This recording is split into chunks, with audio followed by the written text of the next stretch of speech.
baka sakaling makatulong to sa pambaon mo araw-araw. Baka sakaling. Bayad po. Pasuyo po. Ayan pa.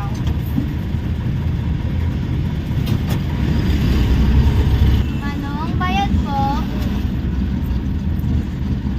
Oh, dalawa kayo. Bakit isa lang to? Makapel din naman po na ikanto ko lang po yung kapatid ko. Kulang po kasi pamasahin namin. Kakandungin mo ang layo-layo ng school. Mamaya mangalay ka dyan. Sige po, Manong. Kakantuin ko na. Oh, ba't nakaupo pa? Kandungin mo na.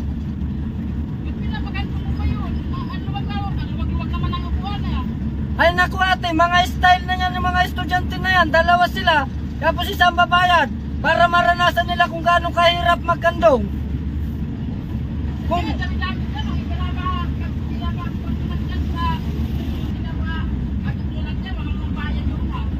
kung gusto mo ate, bayaran mo na lang ang upuan ng bata. O bayaran mo na lang yung upuan niya para makaupo kung naawa ka. Huwag naman ko bayad, Manong. Grabe ka naman. Bayad mo dun. Buka na. Manong walang ano ah. Walang ano.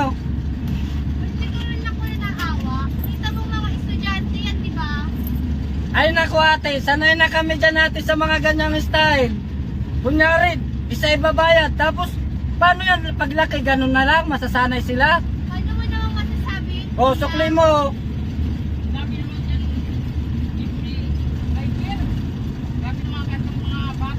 Ay ate, iba ako sa kanila.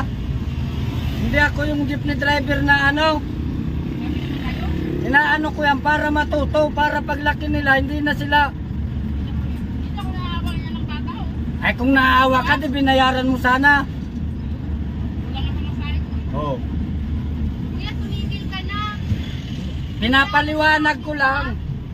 Ikaw naman kasi yung paliwanag mo, kuya eh. Ba't ka na kasi nagkagalan sa salita ng ganyan? Nasasaktan yung bata. Kita mo paiyak na oh. Maiyak. Kita mo ang liit-liit pa dyan eh. Buti nga nagmakaawa. Yung iba nga wala man lang pasabi, di ba? Ba't ka nagagalit? Binayaran mo lang ang bata, nagagalit ka na. Kasi may kapatid din ako. Ganyan din ako kulangan sa baon. What if ikaw yung makasulubong ng jeep na nagkataon wala siyang pamasahe? Gaganyanin mo rin din. Ah, hindi ato. Natuwa mo yung mga bata. Pag natuwa mo yung bata, baka matakot na sumakay ng jeep yan. Di mo ba naisip yun? Ba't ko maiisip? Mga tao ah. Hindi ate, huwag kang magalit. Anak ko po to. Anak ko to, saka to. Pamangkin ko kami. Naghahanap lang kami ng isang taong mabait ang kalooban. Hindi mo kamukha. Nagmana yan sa nanay nila. Ano ka ba ate, estudyante? Opo. Nag-aaral ka? Dahil sa mabait ang kalooban mo ate, bakit nga ba binayaran mo siya? Kapatid din na ano ako, madalas na kukulangan. Kailangan sumakay din yun. What if ikaw makasalubong ng jeep driver? What if kapatid mo pala yan? Tapos magsasalitaan mo ng ganun. Ah, hindi ate, hindi ako nagpapababa ng pasayro, may pambayad man wala. Nagsisocial experiment lang kami ng anak ko sa kapamangkin ko kung sino mag-aabono sa bata ng pamasahe. Siya ang bibigyan ko ng reward. Naghahanap kami isang tao na mabait. Dahil may kininto ang puso ka ate. Ito ate, baka sakaling makatulong to sa pambaon mo araw-araw.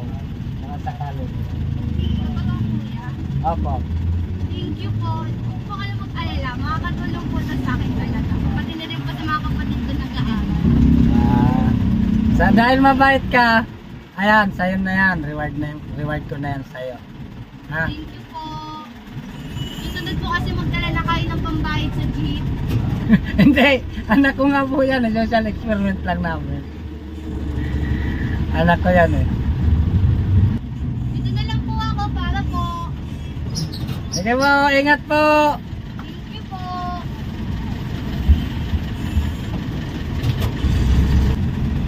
Kuya, paliparan na kuya. Babalik na ako sa bayan.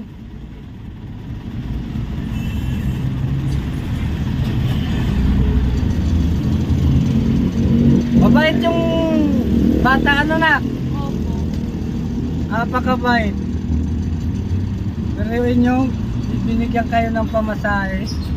Mga kamaster, kasama ko yung anak ko, taka pamangkin ko. Kunyari, mapagalitan ko sila na kulang ang ibabayad nitong isa. Nasabi, sa ano sasabihin mo? Kakandungin mo siya. Opo pa. Di ba ko dyan pa? Tapos magagalit na naman ako na hindi ako mapayag na hindi siya bayaran. Pero kung sino ang magbayad sa pamasahe nitong bata na to, bibigyan ng reward kain. Tara! Ano tayo mga rel? Pag may sakay na ako doon sa kanto babado na ako pasayro. Ha? Sige po. Let's go! Tara, let's go!